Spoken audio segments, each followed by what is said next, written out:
大家好，今仔日要甲大家介绍的俗语是摇人无才，摇猪无台。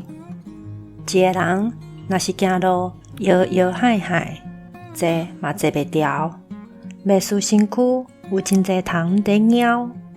亲像即款人，毋是路麻，就是无啥物才调，会互人看轻，看无目地。若一只猪大只佮肥嘟嘟，行路的办势一定是真顶斗。即款的猪才会当卖一个好价数。若是瘦皮巴，行路靠摇的猪仔，是刣无肉，袂当卖钱的。所以即句俗语是摕来比喻，一个人就爱定着，才会互人看会起，受人尊重。若是你有即款歹习惯，就爱改掉哦。以上，感谢收听。